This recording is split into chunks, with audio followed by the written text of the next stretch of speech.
Hey everyone, welcome back to the channel. My name is Adil and today we're going to be ranking which martial art is most suitable for the sport of MMA.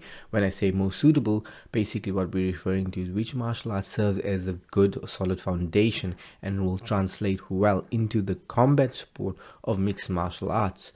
So let's get into it. We're going to be ranking them based on four criteria. That will be striking, wrestling, grappling, and conditioning. Yep, just those four basic criteria. And we're kind of going to look at how different styles relate to those criteria and how they sort of do in those different areas. Just those basic four things, and that is probably the most basic fundamental criteria to be to have a good foundation in MMA. You gotta know a bit of striking, a bit of wrestling, a bit of Brazilian Jiu-Jitsu, and you have to have really good physical conditioning. So let's get right into it. Cool. Okay, so the first martial art on the list is karate, and if I can actually make it out there, it looks like it's Kyokushin karate. So from what I understand about Kyokushin karate, it is a full contact style of karate. They do focus heavily on conditioning, physical conditioning, and a different type of condition. A lot of techniques to harden the body, like things like hardening the knuckles. So a lot of punching a pit of sand, doing push-ups on the knuckles. And if I recall, George St. Pierre, actually his base is Kyokushin karate, and he's considered to be one of the best MMA athletes of all time to some, right? Now let's look at Kyokushin karate specifically. So we know it's definitely a striking art. It's close encounter. Not necessarily from the sport aspect, at least. I haven't really seen a lot of small grapple techniques or joint manipulation techniques as I would have observed in other styles of karate. Kyokushin seems to be very close counter, more a kickboxing style, and there's no punches to the face. But now we're talking about the sport of karate, and obviously mixed martial arts is a sport. So if you're training in the sport of karate, you adopt the habits that style offers in terms of its rule set. So the rule set of Kyokushin, how would I rank that? I'd say there's definitely something there in terms of the conditioning and the striking aspect, but in terms of grappling and wrestling, I don't think there's any. Well, it's safe to say it's non-existent. In terms of the striking also, it's probably not as dynamic, and it's probably not going to be very useful in an MMA fight if it's only trained in that sense of no strikes to the face, because let's face it, there's always punches to the face in a mixed martial arts or even a kickboxing match. I don't know, not too sure if karate would be the best martial art as a base, but again, the conditioning and the striking, I mean, Kyokushin guys are really tough. Guys who train in Kyokushin, they're really tough guys. They have good conditioning. They can take a good blow to the body. I'm not too sure about the blow to the head though. So I'm going to place this. I'm gonna give it because of the conditioning. I'm kind of split between a B- and a C, right? But then again, there is no grappling aspect, and for a striking art, not being allowed to throw punches to the face is kind of a huge thing in MMA. So I'm gonna keep it here as a C. I think let's leave it as a C for now. Cool. Let's get on to the next one. Oh, by the way, here's a cool idea, right? If you like this video, don't forget to hit the like and subscribe button. Give it a thumbs up. Cool. So, BJJ, Brazilian Jiu-Jitsu. Okay, I'm going to try and give a non-biased opinion about this one. Brazilian Jiu-Jitsu, as we know, it's primarily grappling, ground fighting, fighting off your back, fighting on the ground. It does include elements of wrestling, elements of judo, but heavily grappling focused. It is 100% grappling. There's absolutely no striking. Now, in terms of the conditioning aspect, it really differs, right? I mean, you get BJJ players or athletes who basically sport dad bods. I know it's funny, it's weird, but they basically sport dad bods, but they can be absolute phenoms on the mat because of the level of their technique and understanding. And then you get like the super athletes, like the world champions, or people who are just really fit, guys or girls who are really fit, and top that off with BJJ technique. I mean, they are a force to be reckoned with. Now, I have to admit, I mean, from what we understand, there's still a lot of BJJ that sort of translates into MMA. We still see quite a bit of Brazilian Jiu-Jitsu in MMA, and I guess the debate is: are we talking about BJJ as in the gi and no gi both are BJJ? Because technically those are two different sports. But for argument's sake, let's just say BJJ and the no gi aspect still falls under the blanket term of BJJ. There are still some, I'm going to say some useful techniques that translate into MMA, into mixed martial arts. However, we have to factor in, again, much like Kyokushin karate, the aspect of getting punched and getting hit. And if you train BJJ just on its own, it's obviously not enough because you're not used to taking damage, or you're not used to defending against strikes, and that could be a problem. Let's face it, could be a problem. Now, again, there are sub styles of BJJ. There's combat jiu-jitsu, which has includes the use of slaps. So slaps to the face to a grounded opponent, slaps to the body, which kind of resembles to a small degree what you could expect in an MMA fight. BJJ in that way, it is a little bit versatile. You have the gi aspect, which is very traditional. I think a lot of the gi stuff won't translate into modern day MMA. The no gi, yes, perhaps a lot of a good few of the submissions would translate into MMA, and then the combat jiu-jitsu would be aligned more into MMA. But there's absolutely no striking. There's no striking or punching from your feet. There is a little bit of wrestling, conditioning. Again, it's 50-50. It really depends on the individual here.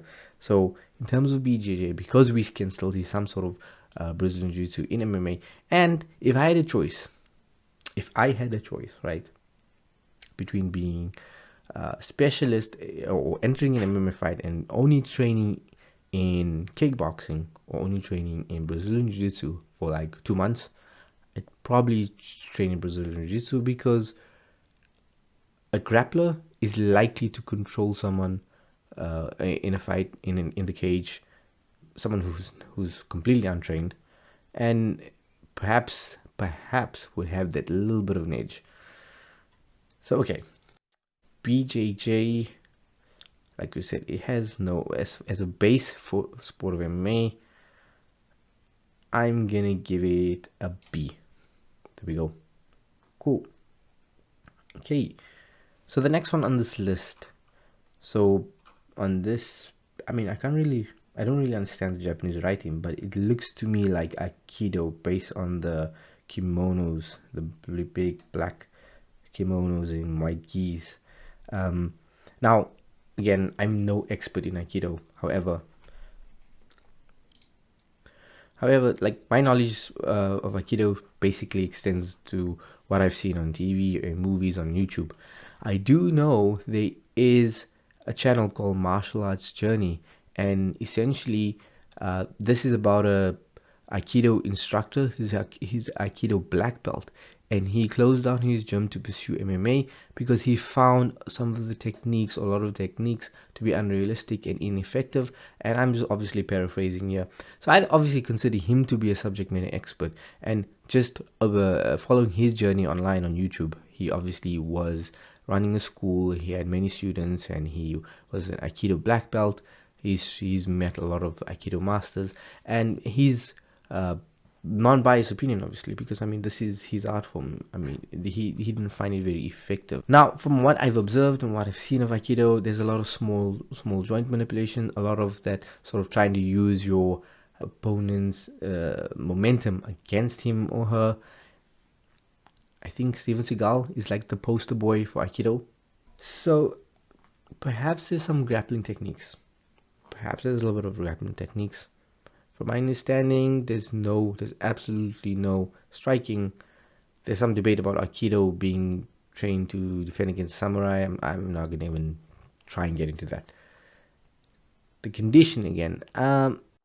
If Steven Seagal is the poster boy, then we can say Aikido practitioners aren't that well conditioned, and obviously that's maybe an unfair statement to make, but generally speaking, from what I've observed, there's no sort of intense conditioning because there's no real pressure testing. And that's the next thing. Or even though it offers like joint manipulation and small grapple techniques, there's not enough pressure testing. There's not enough live resistance. Everything is more like a demonstration. It's a sequence, and everything is sort of robotic almost.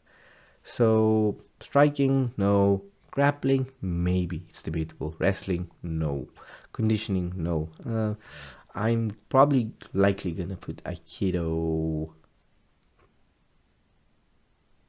When it comes to MMA, how effective it is to translate, how would this translate into the sport of MMA? I'm probably gonna give it an F. I don't see Aikido ever being effective. Okay, moving on to the next one, boxing. Okay, cool. So what do we know about boxing, right? Obviously, number one, striking art. Okay, focus on the first. Good movement, good physiques, or insane conditioning, insane cardio. We know boxers are generally in shape. I mean, they can go for 12 3-minute rounds. They have insane cardio and insane strength and conditioning routines. They are fit. If you meet someone who's a competitive boxer, just know that that guy or girl is fit and they're ready. They are ready for battle. And generally boxers are battle tested. Also the skill, the technique, they call it the sweet science for a reason. You got to respect a good boxer. If you ever disrespect a good boxer in terms of the fight, you underestimate that technique, you can get knocked out, or you can get tagged with a really good punch. Boxing, so striking, yeah, definitely it's right up there. Conditioning, definitely it's right up there. Grappling and wrestling, obviously non-existent. Now boxers, they do tend to clinch a lot, right? But then that's where it stops. So they tend to clinch and the referee gets involved.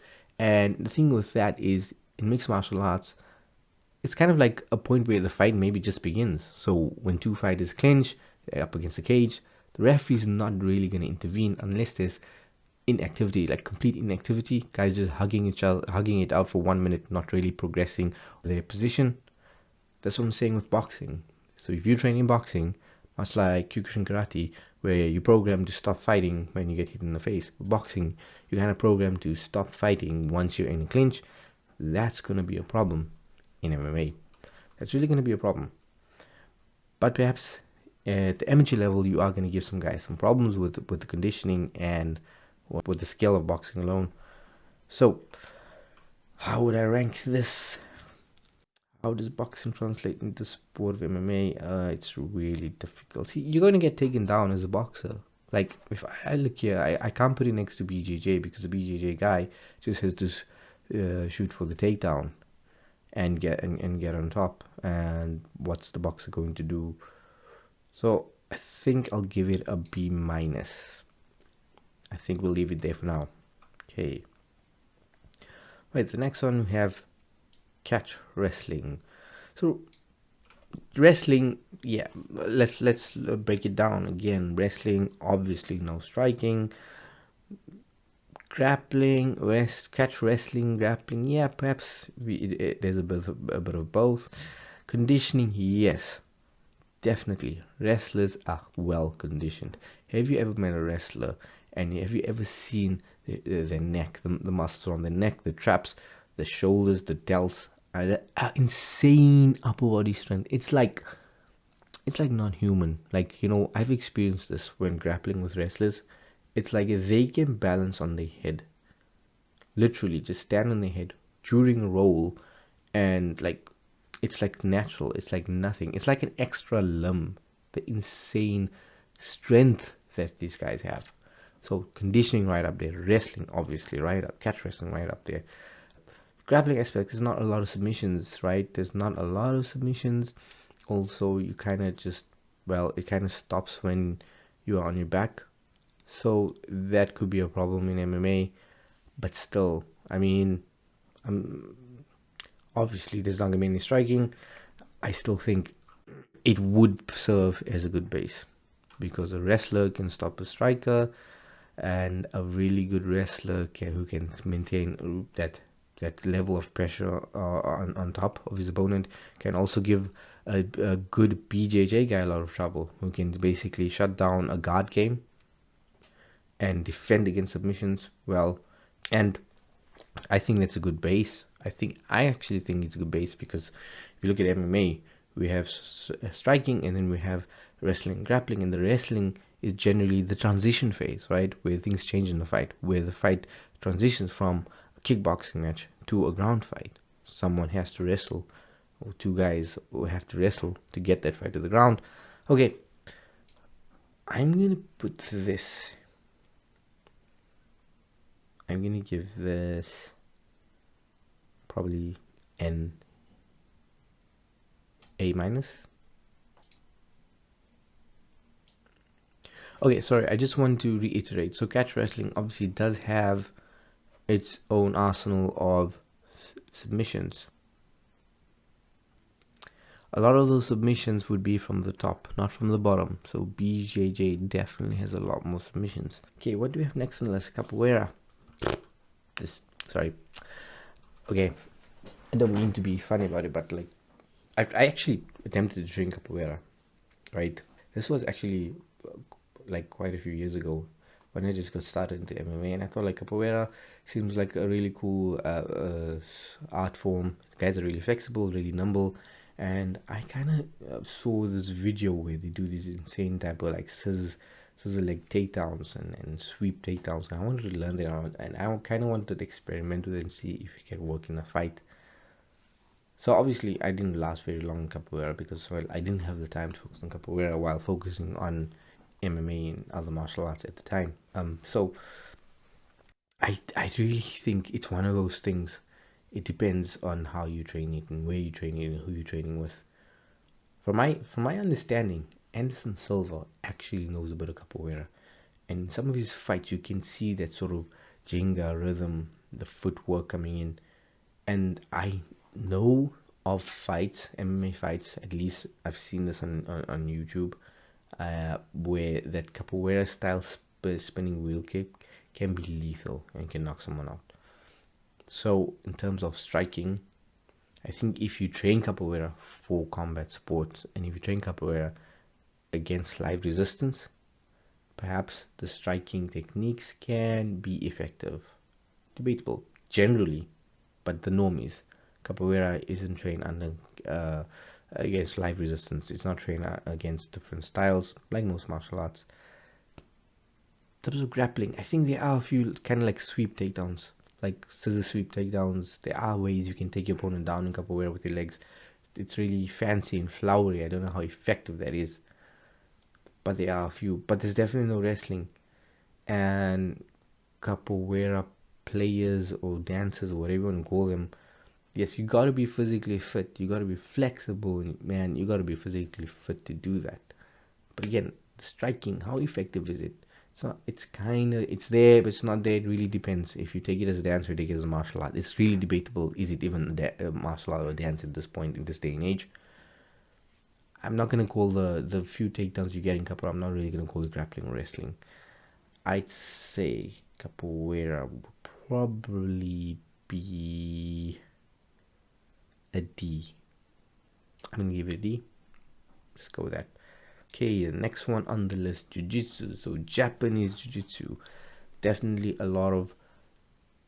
Now, okay, I'm a bit confused. So is Aikido the one that was sort of invented to defend against a samurai, or Jiu-Jitsu?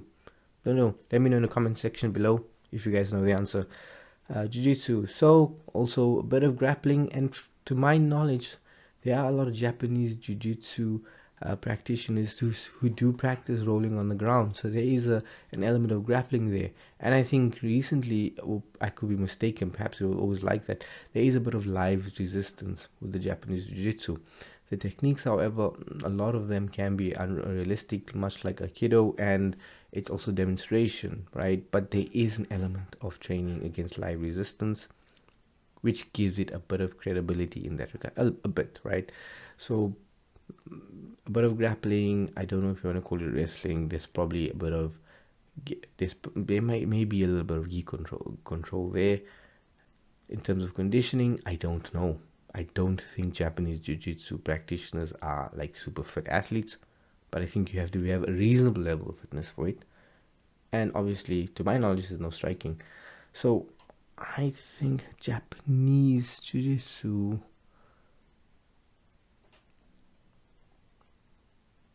I'm gonna give it a D minus. Let's say it's in between these two.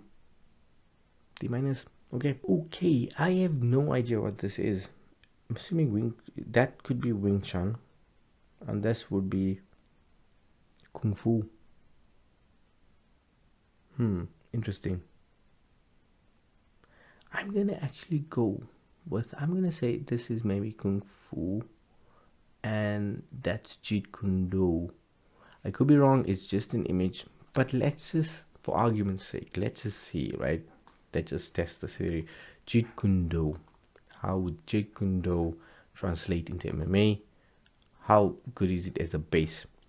Now, Jeet Kune Do, for my opinion, it's all about being formless, be shapeless, see water, all that stuff. I've actually looked into Jeet Kune Do, but I think of it as more of a philosophy. I think of Jeet Kune Do as a philosophy rather than actual martial art, to be honest, because Jeet Kune Do can apply to pretty much anything. It's about understanding your body type, and it's about adapting to different stylistically different situations and different styles. I mean, that's kind of the gist of the philosophy of Jeet Kune Do. And Bruce Lee, being the founder of Jeet Kune Do, he didn't really necessarily live as long as some of the grand masters were having karate and Brazilian Jiu-Jitsu and Judo, etc. So I mean, how much sort of technique was derived from there, right? It could have been this very condensed version of a martial art, but the whole, isn't it contradictory if Jeet Kune Do itself kind of has like a set criteria or technique, set of techniques? Isn't that against? So let's just see. Okay, Jeet Kune Do is philosophy. I think the philosophy relates well to MMA. I'll be honest. If you watch one of those movies, those Bruce Lee movies, and I think it's Enter the Dragon, and the very beginning, Bruce Lee is sparring with this guy who's much bigger in size than him, and it actually looks like they are wearing MMA gloves. And Bruce Lee actually finishes the fight, if I'm not mistaken, using an armbar. So it definitely has the right idea. It definitely it definitely gets you thinking about the right stuff for MMA, the mindset at least, and the philosophy. There's definitely something there. How is Jeet Kune Do trained? I've sparred with the guys who do Jeet Kune Do. Personally, from my experience, I didn't find them to be any different than other sort of martial artists. In fact, and when I say that, I didn't think they had a specific edge over a regular kickboxer or a wrestler or a grappler. It feels like there was a lot there. There's a lot kind of there's a lot there in Jeet Kune Do in terms of you can do a bit of grappling, you can focus a bit of striking, a lot of movement, footwork, and the way they footwork, the way they movement, where they place their feet, and the body weight adjustment, all that it gets very intricate and technical. How does that translate to MMA? I don't know. Let me ask you, how many MMA fighters consider their background as purely Jeet Kune Do? I haven't heard of one yet, at least not in the UFC. But I gotta give credit to the philosophy. So perhaps, I mean, generally how it's trained, it's not trained to the extent of where you're gonna go fight in a cage. So I gotta put it, I would say, I mean, okay, so the question is not style versus style here. But Jeet Kune Do is a base for MMA. I have to give it a B minus, even though I will agree that I don't think there's enough pressure testing, and I don't think that everything that you learn in terms of technique will apply. But just because of the philosophy, it kind of educates you on what to expect in a mixed martial arts fight. I think there's a bit of everything in Jeet Kune Do. There's a bit of striking, there's a bit of grappling, It's a bit of conditioning. So now again, this is not a style versus style. If you ask me the question, boxing versus Taekwondo, that's a completely different argument. This is related to how does this actually tie into MMA.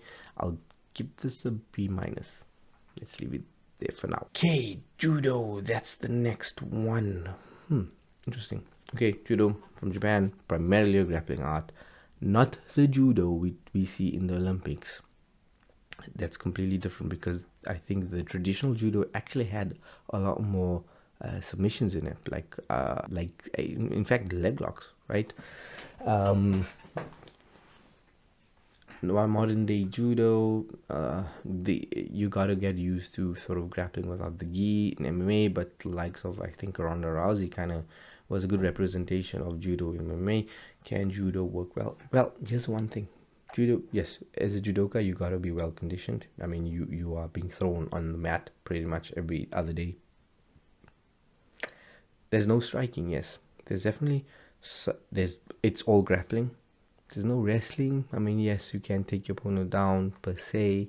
Arguably, it's still effective. It's the alternative to wrestling. Let's put it that way. Judo, if you're not taking your opponent down through means of wrestling techniques, you are using a judo sweep, judo throw. We've seen it be effective against the cage, especially. Okay, so judo, yes, definitely. We've seen it in MMA. You gotta be well conditioned. I would likely put judo base. I'd say a B. I mean, after all, BJJ is sort of like the child product of judo. The problem with judo is you do give your back a lot. It may not have as many such a comprehensive list of submissions such as BJJ, but it nevertheless, it still permits. They still have a set of submissions. I'm gonna put it there. Should be fine. I don't know what that is. I'm not gonna even attempt that. Karate. Okay, so we did Kyokushin karate, and now we're gonna talk about karate. So let's go with, in this sense, we're talking about maybe Shotokan, Goju Ryu, and those styles of karate. So let's see. I mean, karate as a martial art definitely has a variety there. There is supposed to be actual like small joint manipulation, smaller grappling techniques. I know there are grip breaks, things like that. It's definitely striking. And I'm not talking about the Shotokan point fighting karate. I'm saying, like, let's say if you really look at like Kata, and if karate was trained like that, in terms of there are elbows, there are knees, there's striking, there's little grapple techniques. Definitely conditioning, definitely, because you can spend like a 90-minute session doing kata, and that's tiring, and that's a lot of core workout, and it's body weight exercises. It's strength and conditioning on its own. A lot of breathing techniques. Definitely conditioning, definitely striking, definitely some element of grappling. The problem is it's not trained that way in this day and age. But still, even like the speed aspect of it, right? You develop really good reflexes, really good footwork of darting in, throwing a strike, darting out, avoiding the counter punch. That can be effective in MMA. We've seen that being done, like Stephen Wonderboy Thompson, Lyoto Machida. I don't know. There's probably a few other fighters who may have demonstrated those techniques. Karate, in terms of MMA, hypothetically speaking, in a perfect world, if most of the techniques were pressure tested, but again, a lot of it is demonstration. It's not really pressure tested. But the fit karate guy who knows what he's doing can be a threat in the cage. Now, is this any different from Kyokushin karate?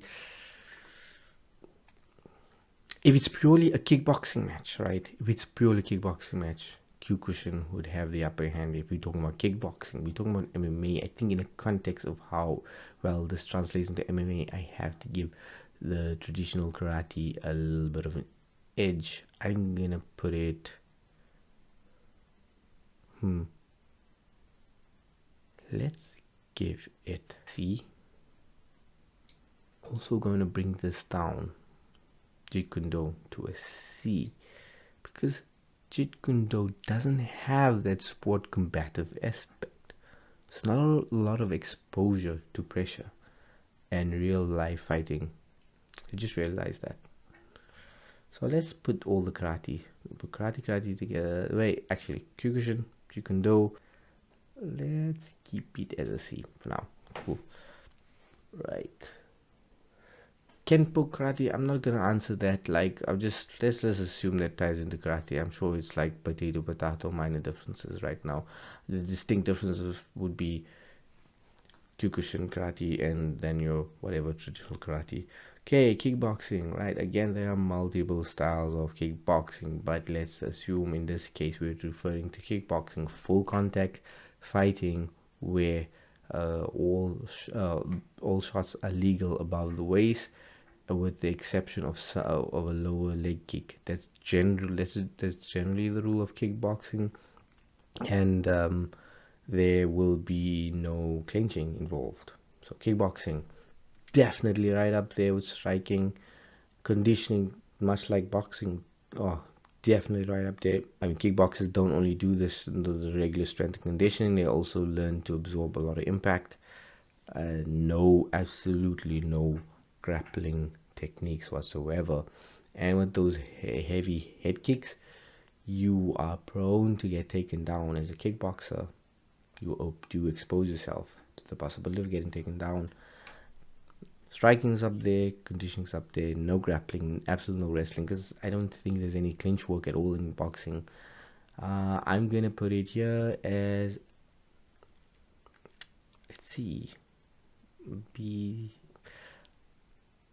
I'm going to give it a B minus, because there's definitely a lot of pressure testing. For kickboxing, everything is full contact. Everything is against live resistance when you're sparring, when you're training in the gym. And I think that's also close. It's basically similar to boxing. The rounds are continuous. And I think that would translate into MMA really well. Just you got to get a ground game, man. You know, Krav Maga something. I am not going to waste my time with this. I don't even think it's an actual, in my opinion, I don't really think it's a martial art. I mean, it's a guerrilla system tested against poor people. Really, literally, it's not a sport. It's not a martial art. It's developed by an army, and it's tested against poor, weak people who don't really have the same amount of ammunition or firepower to fight back. Let's not get into that topic. But in terms of the context of martial arts relating well to MMA, I don't even think Krav Maga should actually be a topic of discussion. It's all knives and batons and whatever else in there. I don't think it really relates at all. So I'm not gonna put it in. Yeah, okay. For the sake of this video, I'm gonna put it down there. It really doesn't relate to MMA. I mean, a lot of the concepts of like disarming techniques and using knives and things like that, it's irrelevant to a cage fight. Let's put it that way. Okay. Okay. So to me, that kind of looks like maybe Wing Chun. Let's assume that is Wing Chun, right? Or Kung Fu.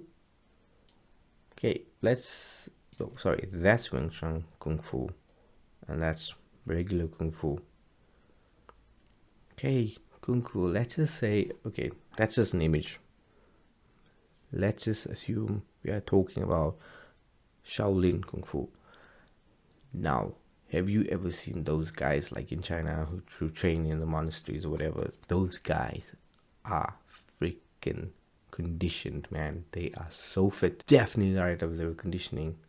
Also, I think any guy who's training, dedicating their lives to just conditioning their body that good is going to be a threat in a fight. Definitely right up there with the striking. They're fast. They're very fluid. I mean, they have to obviously adjust their style and spar in more real scenarios, situations. I haven't seen a lot of that, but I do know it can be effective in a fight. In terms of grappling and wrestling, I don't think Kung Fu offers a lot of grappling and wrestling. They are techniques which manipulate, sort of defending the hands. There's little grabbing and pushing techniques, and techniques that require you to actively grab someone to defend against a punch. Things like that. I don't think I'm doing a good job of actually describing this, but I'd say there's a little bit of a grappling aspect in there. I don't want to say this based on kung fu movies alone, but we definitely know good kung fu practitioners are well conditioned. They have good striking. They don't really necessarily have any wrestling. So I'd say, I mean, I'm actually, the only reason why I'm not giving it a B minus, the only reason, it's because the sport aspect isn't as big. It isn't. I know there's a sport aspect, but there's a lot of the more sort of forms and the wushu stuff, but the fighting aspect, unless we're talking about Sanda, Sanshao, Chinese kickboxing, which is completely different. Okay. Kung Fu practitioners do train in Sanda or Sanshao. So, that is. And I don't know if this is kind of going off the topic now, and I don't know if I'm drifting, but let's put this here for a second. Okay, so we spoke about Kung Fu and a style of kickboxing that sort of was derived from Kung Fu was Sanda, which I think literally means non-sanctioned fight. Now, Sanda, in a way, it may resemble Muay Thai. However, Sanda fighters can actually use takedowns. I know this because I train Sanda, and I'm not bragging or anything. I'm just saying, you have to be well conditioned. Definitely good striking. Wrestling is there because you are allowed a single leg, like a double leg takedown. I think you're not allowed to fall with your opponent to the ground when you take them down. So there's a bit of wrestling, there's a bit of grappling. Famous Sanda fight in UFC, Kang Lee, Zabit, was a Kung Fu or Wushu fighter from Dagestan, former UFC featherweight. I think if it's trained if under that sort of circumstances where you're Kung Fu, where you're doing a bit of the Sanda kickboxing and you're actually doing sparring, competing. I mean, the competitions, Sanda competitions are no joke. I think it's right up. I mean, I don't know. Let's see if a good BJJ guy goes up against a world-class Sanda fighter. Who would win that fight? Again, this is not about style versus style. I'm gonna give this a B minus because it's Kung Fu. Not all of Kung Fu is actually, it will translate into MMA. Just as one particular aspect of Kung Fu, I think, which is Sanda. So for that reason, I'm going to give it a B minus. Muay Thai, okay. Definitely. Striking, condition, I mean, no debate, right? Clinch work, a lot of clinch work. So that may tie into maybe a bit of the wrestling aspect, a lot of upper body clinch work and falling up for the strike. Muay Thai guys are definitely a threat. There was a fight between Demetrius Johnson and Rotang recently in one championship, and I obviously in the MMA round, Demetrius Johnson took him onto the ground, but it kind of answered a few questions there, right? How versatile is it? How well does it translate in MMA? I think it's good. I think it would be a good base. I think at least at the amateur level, you will definitely be a threat. I think because you're used to the type of vigorous training, the conditioning, and the clinch. I mean, you're no stranger to be inside the clinch and getting kneed or taking receiving blows from the clinch. That does translate well into MMA. I'm gonna perhaps put it. Again, I reiterate, this isn't style versus style. I think Muay Thai is a base for MMA. I think because kickboxing doesn't have any clinch work. I mean, it has no ground game. Once you're on your back, you kind of don't know what you're doing. That is a problem. And Judo and BJJ kind of, to a degree, well, at least BJJ does address that. So I'm gonna put Muay Thai down as a B minus. Muay Thai in Sanda also stylistically kind of similar in a way. I don't think it's the point putting MMA here. It's the thing we're talking about. Parkour, the martial art of running away. Guys do run in the cage, not necessarily relevant. Maybe if we're talking about self-defense or something, I think it's a cool thing though, but not really relevant to MMA. I'm not gonna waste time. Put it there as an F. Sambo. Okay. Let's talk about Sambo, Russian Sambo, right? So, for those of you who don't know, Russian Sambo is basically a combat system or combat sport which originates from Russia. They wear the gi and they wear shorts, so similar to the judo gi. A lot of judo techniques, a lot of striking techniques, a lot of wrestling techniques. I think they're not allowed to, at least in the sport Sambo, you're not allowed to use sort of chokeholds, so no chokehold submissions. So there are limitations in terms of submissions.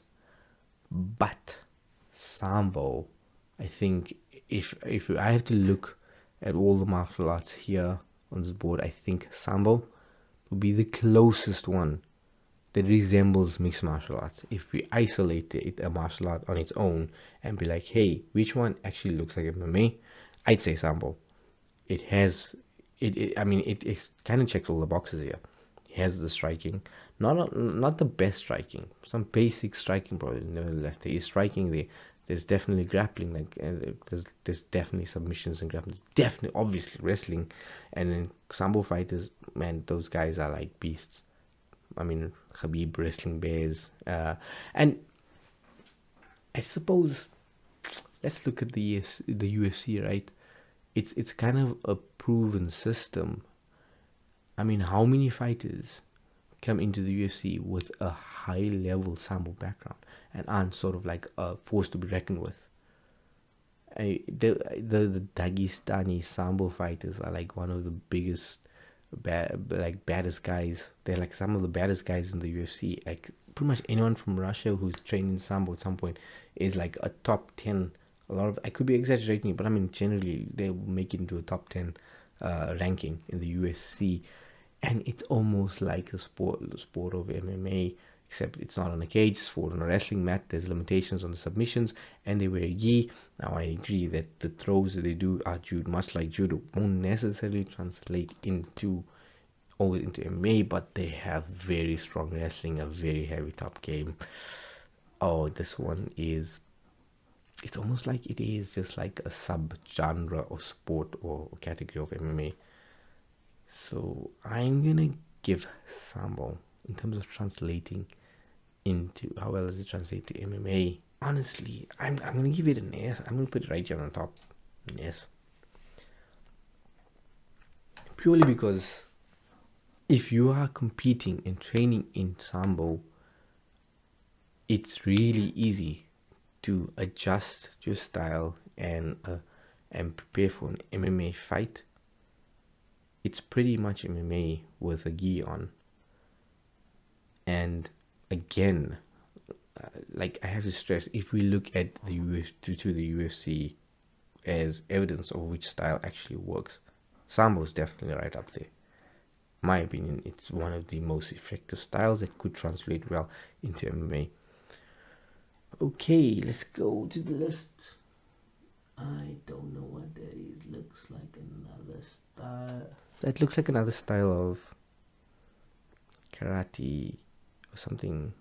Don't know.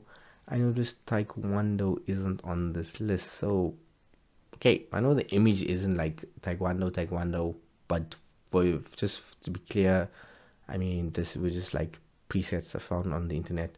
So, for argument's sake, let's just call this Taekwondo, right? Like, don't kill me for this. I know. Okay. Again, Taekwondo. Now, a lot of striking.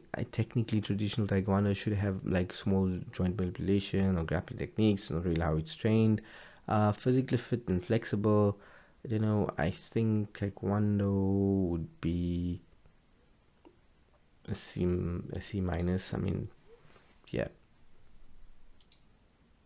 Okay, C minus Taekwondo. I think it'll be okay. Tai Chi, well, it's not really pressure testing. There's no real striking. There's no real sparring. It's more sort of like meditation. Now, people will argue, those who are very much for Tai Chi or practice Tai Chi, that yes, it can be effective martial arts, but like it's become like in recent years, it become like the troll of the internet on YouTube. Like, have you seen Tai Chi master versus MMA fighter? That kind of answers your question. No, it's going to go all the way down here. It doesn't translate well into MMA. Wing Chun, that like the little hand fighting thing. So there's supposed to be little grapple techniques, and the punches are like different. And I know they do a little bit of sparring, whatever. Yeah, there's a little bit of this, a little bit of that. Again, I don't see it being that effective for MMA, so I'm gonna give it a D minus. I still think it's better than Tai Chi. There we go. Okay, and last but not least, so wrestling, freestyle wrestling. Okay, now as a base, if you were an amateur fighter, or if you were someone who has very little martial arts training, or you had some martial arts training, and you came to me and you said, look, I want to focus on one martial art for the next 12 months that will help, but will provide me with a good base for MMA. Say, hey, I want to train MMA in a year's time, but I want to first do another martial art and just develop a good base. I would definitely recommend freestyle wrestling. Simply because, one, yes, like much like I mentioned about catch wrestling, the conditioning, the strength, it's going to be there. The element of control, man, that the ability to close the distance, the ability to take your opponent down to the ground, the slams, and I mean, this is, everything is pressure tested, everything is against live resistance. And if a man can't stand, he can't hit you. If a man's on his back and you are physically dominating him, or if a wrestler is physically dominating you and holding you down and defending against your submission game, and they can rain down punches, they basically control the outcome of the fight, and they can do so and hold on to that position for as long as, like, I'll admit, it's not necessarily very entertaining, but that's not the question we're trying to answer here. In terms of the sport of MMA, if you have like wrestlers make the hands down wrestlers, most wrestlers make the best MMA fighters, and it's just how it is because the sport of MMA, because fights go to the ground, because people do shoot for the takedowns, and people get taken down, and you put against the canvas, you're put against the cage, and a wrestler does that well. It's literally the art of pinning someone to the ground. You're imposing your will, and very well, and these guys are strong and tough. No striking, obviously, that is a deficiency. So I will put freestyle wrestling. I'm gonna put freestyle wrestling here as an A, and perhaps catch wrestling, physical wrestling. I mean, technically it could be one and the same. They are different rule sets. I'm not gonna do MMA. Not gonna do camp karate. Have no idea what that is. I think that kind of covers all the main ones. We got boxing. We got kickboxing. With Bjj, Judo. Oops, look who was hiding here. Gracie Jiu-Jitsu. How could I forget this guy? Okay, Gracie Jiu-Jitsu. Just gonna leave you here for now so people can actually see what you look like. Now, there is a difference between Gracie Jiu-Jitsu and Brazilian Jiu-Jitsu, right? I know it may seem like I'm being really technical and like a real BJJ or Jiu-Jitsu nerd, but essentially, Gracie's Jiu-Jitsu adopts a lot more self-defense principles and concepts. And I think that's the key differentiator between Gracie Jiu-Jitsu and Brazilian Jiu-Jitsu, the sport of Brazilian Jiu-Jitsu. Much like you get like traditional karate, sport karate, and you get traditional judo and sport judo. There's no difference here. When the BJJ or Jiu-Jitsu is not an exception to that. The traditional Gracie Jiu-Jitsu kind of was developed to defend against an attacker, an assailant, a person who wants to inflict harm on you, and do that effectively. And I think the jiu-jitsu style would be a lot simpler than what we'll see like now in the no-gi with the fancy guards and the transitions, etc. But it will still be effective. I think traditionally, when Gracie Jiu-Jitsu was practiced, it was practiced against live resistance and people actually with intent to punch or kick. So they did include strikes. They didn't maybe train strikes themselves, but they did include strikes. But if you look at Hoist Gracie as an example, the first ever UFC champion, I mean, he used his like a front, almost like a weird teep kick or stomp to manage the distance, the close distance. So definitely grappling. There's definitely some wrestling techniques there. Not, you can't really counter striking. Yeah, again with the conditioning. If I had to use Hoist Gracie as an example, I'd say he was pretty conditioned because he was doing like no time limit matches. But again, it really depends on the individual.